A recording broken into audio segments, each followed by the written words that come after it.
Welcome to the bird media. నేను మీ పవన్ కృష్ణమూర్తి. వైఎస్ఆర్సీపీ నేతలు చాలామంది చాలా రకాలుగా కామెంట్స్ చేస్తున్నారు, మీడియాలో యాక్టివ్గా ఉంటున్నారు, అంతా బాగానే ఉంది. ఈవెన్ ఈరోజు కూడా జరిగినటువంటి విషయంలో నిన్న కామినేని శ్రీనివాస్ గారు మాట్లాడినటువంటి దాని మీద దాన్ని తొలగించాలి రికార్డుల నుంచి అని చెప్పినటువంటి దాని మీద కూడా వైఎస్ఆర్సీపీ నేతలు స్పందించారు. బూచేపల్లి శివప్రసాద్ రెడ్డి కావచ్చు, మిగతా వాళ్ళు కావచ్చు, స్పందించి మాట్లాడారు. అలాగే అంబటి రాంబాబు ఎప్పుడు యాక్టివ్గానే కనిపిస్తున్నారు. రోజా తిరుమలకు వెళ్తోంది, దర్శనాలకు వెళ్తోంది ఆవిడ కూడా. ఇక విడదల రజని మెడికల్ దానికి సంబంధించి మాట్లాడుతోంది. బయటకి దాదాపుగా కనిపించినటువంటి ఏడాది దాకా కనిపించినటువంటి తోపుతుర్తి ప్రకాష్ రెడ్డి లాంటి వాళ్ళు సైతం బయటకు వస్తున్నారు.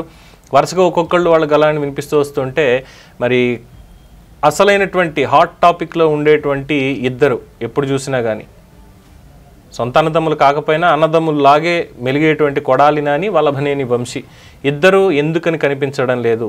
రాజకీయ సన్యాసం తీసుకుంటున్నారు, ఇక రాజకీయాలకి దూరంగా ఉంటున్నారు అన్నటువంటి పాయింట్ బయట బలంగా వినిపిస్తోంది. అది నిజమేనా అనేదానికి చాలామంది నిజమే అంటున్నారు. ఎందుకంటే ఈ పాటికి నిన్న అసలు బాలకృష్ణ మాట్లాడినటువంటి మాటలకి ముందు అంబటి రాంబాబు, పేర్ని నానో వీళ్ళు కాదు, అసలు కొడాలి నాని, వల్లభనేని వంశీ వీళ్ళు బయటికి రావాలి. ఇంకా మాట్లాడితే కొడాలి నాని ముందుకు వచ్చేసేవాడు ఈ పాటికి బాలకృష్ణని విమర్శించడానికి. గతంలో కూడా చూసాం కదా ఏం మాట్లాడారు అని చెప్పి చాలామంది వ్యాఖ్యానిస్తూ వాళ్ళ ఆబ్సెన్స్ ఏదైతే ఉందో వాళ్ళ ఆబ్సెన్స్ని పాపం ఫీల్ అవుతున్నారు.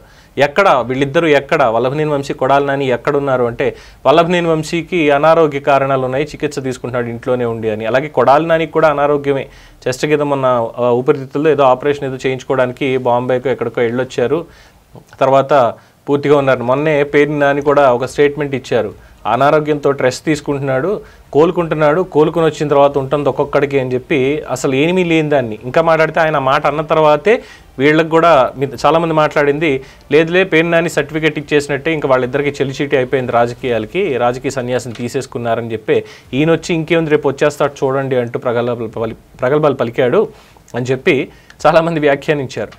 సో జరుగుతున్నటువంటి మెడికల్ కాలేజీల ఇష్యూ కావచ్చు, లేదంటే ఇళ్ల స్థలాలకు సంబంధించిన దాని మీద కావచ్చు, విద్యాశాఖ లోకేష్కి సంబంధించిన దాని మీద కావచ్చు, వస్తే వీళ్ళిద్దరు ముందుంటారు. ఎందుకంటే గతంలో పేరెంట్స్ టీచర్స్ మీటింగ్ లాగా కోవిడ్ సమయంలో విద్యార్థులకి ఇబ్బందులు తలెత్తుతున్నాయని లోకేష్ జూమ్ మీటింగ్ పెడితే దాంట్లో వీళ్ళిద్దరే కదా ఎంటర్ అయింది. వీళ్ళిద్దరే ఎంటర్ అయ్యే ఇష్టం వచ్చినట్టు ఏం మాట్లాడారో ఆ రోజు చూసాం ప్రశ్నలు అడగమంటే.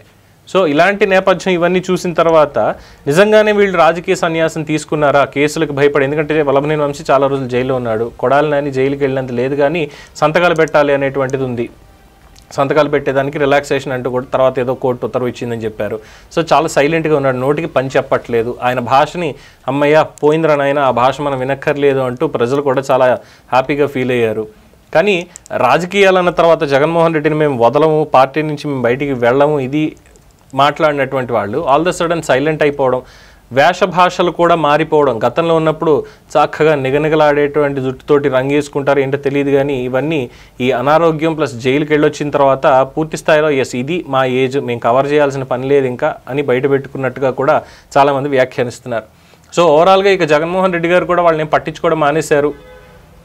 ఏమైనా ఉంటే పార్టీ నేతలకు సంబంధించి ఎవరన్నా అడిగినప్పుడు ఎలా ఉన్నాడు నాని, ఎలా ఉన్నాడు వంశీ అని అడగడం తప్ప ఇంకేం లేదు. అలాగే కుటుంబ సభ్యులు కూడా, ఇద్దరు కుటుంబ సభ్యులు కూడా కాస్త ఇద్దరికి గడ్డి పెట్టారు. అవసరమా ఇచ్చేయడం, ఇంకా ఇప్పటివరకు చేసింది చాలు, పోయింది చాలు, పోగొట్టుకున్న పరువు ఇంకా అవసరం లేదు, ఇప్పటికైనా ప్రశాంతంగా ఉంటే సరిపోతుంది అని వాళ్ళు కూడా హితవు చెప్పడంతో రాజకీయాలకి దూరంగా ఉన్నారు పూర్తి స్థాయిలో అన్నటువంటి వాదన కూడా ఒకటి వినిపిస్తుంది. మరి మొత్తానికి ఈ ఇద్దరి రాజకీయ భవితవ్యం ముగిసినట్టేనా, లేదు కంబ్యాక్ ఏమైనా ఉంటుందా అనేది కాలమే నిర్ణయించాలి. దీని మీద మీ అభిప్రాయాన్ని కామెంట్స్ రూపంలో తెలియచేయండి. చూస్తూనే ఉండండి ది బర్డ్ మీడియా. ఈ వీడియో కనుక మీకు నచ్చినట్టయితే లైక్ చేయండి, షేర్ చేయండి, సబ్స్క్రైబ్ చేయండి, అలాగే పక్కనే ఉన్న బెల్ ఐకాన్ని క్లిక్ చేయండి.